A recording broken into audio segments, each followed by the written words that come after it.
We're going to wrap things up here with Representative Mike Kelly, Republican from Pennsylvania. Thank you for being on the air, sir. Welcome to Cam and Company.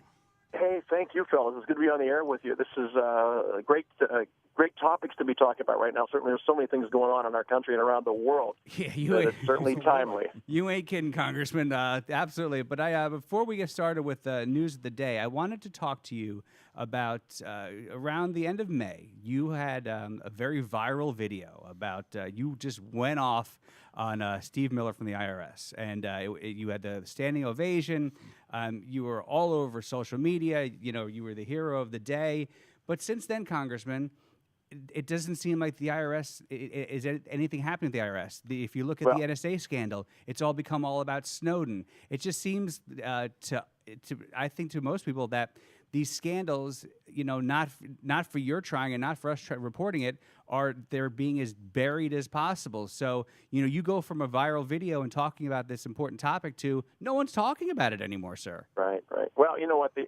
I remember people talking about, and Andy Warhol is the one that said in the future, everyone will have 15 minutes of fame. But, and Warhol was from Pittsburgh, so I can remember that. He's actually from the little town I grew up in, the Warhola family, and he changed his name to Warhol. Oh, but wow. listen, fellas, listen, this still is on the front burners.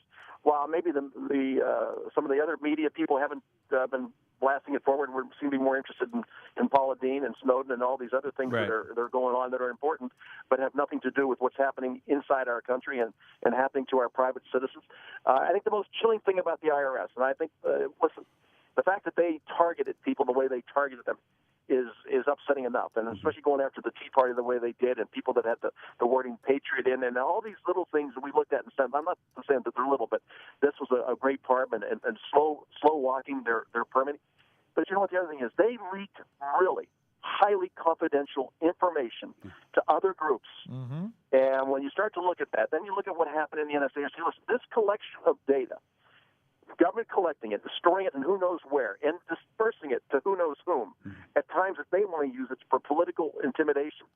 This should be the most important thing on people's plates right now. There's other things going on. I agree with it.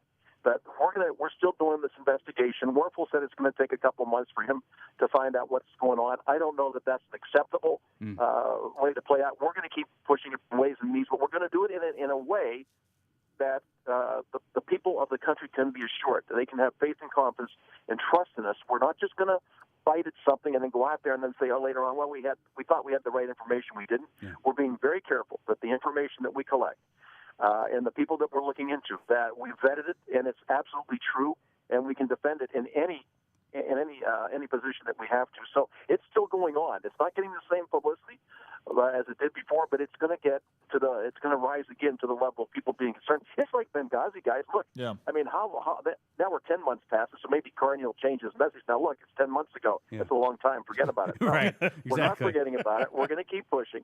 And the American people have to understand that while there's a baseball season going on, there's an all-star game coming up, and all these things are important, there's still the trust and faith in a form of government that we have to restore to the people. That's what we're going to keep working on. So the people who, in our audience who are most concerned about stuff like this could be rest assured that even though they're not hearing about it every day and, the viral videos aren't out there, guys like you and men and women like you in the halls of Congress and in other places are diligently working on this. And, rest assured that, you'll get to the bottom of this as quickly as possible. Absolutely. This is not an out of sight, out of mind. Listen, it may be out of sight right now, but it is not out of mind. We are continuing to do in-depth looks into this and investigation. We will not stop until we get the answers that the American people deserve. And this is not a Republican issue. This is an American issue. Absolutely. And I watched my colleagues on the other side try to make this a Republican witch hunt. It is not. This is protecting Americans' rights. And again, the distribution of highly sensitive and very confidential information to select groups so they can go after donors and these individuals is absolutely so un-American. If we sit back and allow this to happen, shame on us. This is the challenge of our generation. We can't walk away from it. It's not an option. We've got to finish it up, and we've got to do it the right way. It's funny, Congressman. I had been I was very glad you spoke at that audit the IRS rally. I gave the closing remarks there, and one of the things that I hammered on was that this is not a left versus right issue or a right versus left issue. This is a right versus wrong issue. You know what? Excellent. And That is. I mean, that's what we're talking about. My goodness. If we allow this to turn into some type of a political ping pong game, bouncing it back and forth and finger pointing. Listen, I haven't seen anybody on our side say this is a problem with Democrats. What I have heard is this is a problem with a government, an executive branch that has grown way too big, way too arrogant, way too powerful, and way too invasive. I'm disappointed in our friends on the other side who want to turn this into a political thing. And I said, no, stop that. That is absolutely terrible. And then blaming. How about when they blame the folks that came in to testify? I said, what you come in here whining for? You should have known when you applied for this that you were giving up your privacy. My gosh, for anybody to make that statement. And listen, it convinced me that there isn't, and sometimes there are buffoons that are elected and people that shouldn't be in office, and they make statements that are so un-American and so obnoxious and so arrogant. Those are the type of people like to say, you know what, go back home.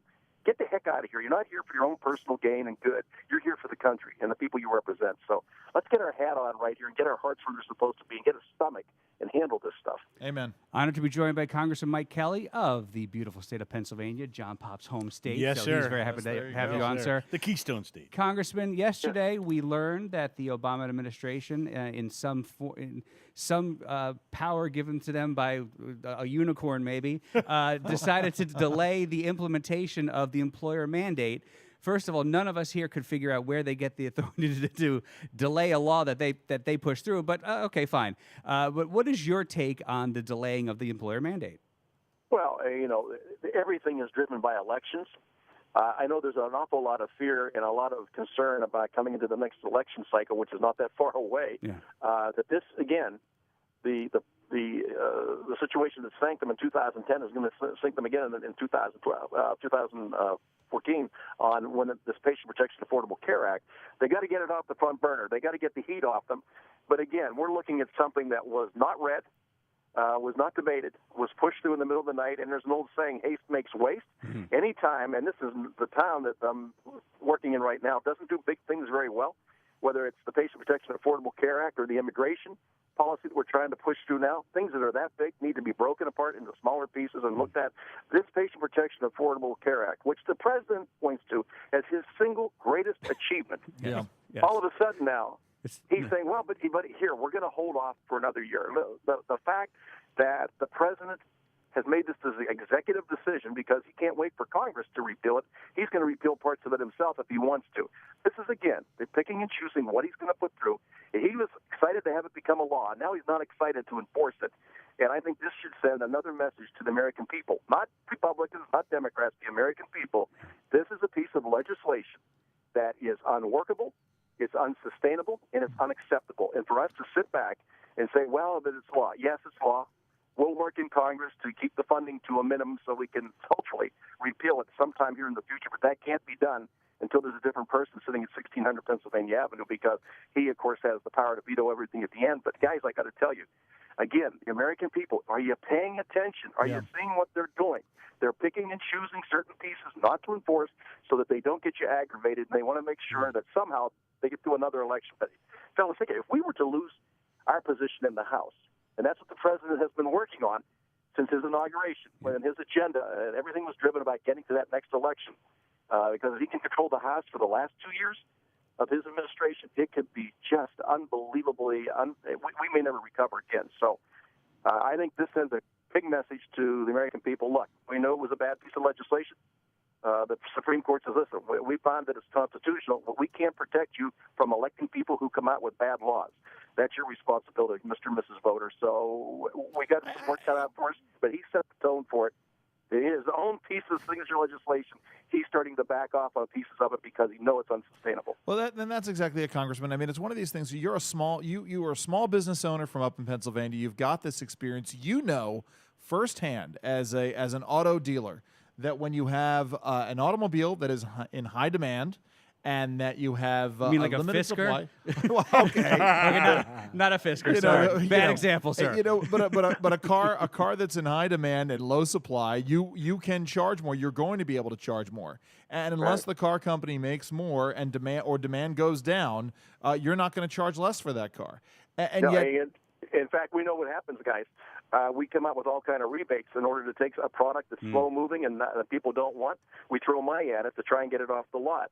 The government does the same thing. They subsidize things that aren't market ready and say, well, we'll just throw money at it. Well, I got to tell you, if it's market ready, you don't have to subsidize it a penny. If it's not market ready, no matter how much money you throw at it, it's not going to fix it. We've learned that in our business. We need to learn it in government, too. Bad legislation needs to be taken off the books. If you can't sell it, you can't sell it, and you can't sell it because it doesn't go down right with the people who have to buy it and have to pay for it.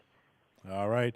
Representative Mike Kelly. Representative Kelly, a great thing that Cameron likes to do, I'm going to steal that away from him this time, just before you let a congressman go like yourself, to tell us about your district. But first, I want to say you do cover the 3rd District in Pennsylvania, correct? Yes. And that includes Erie.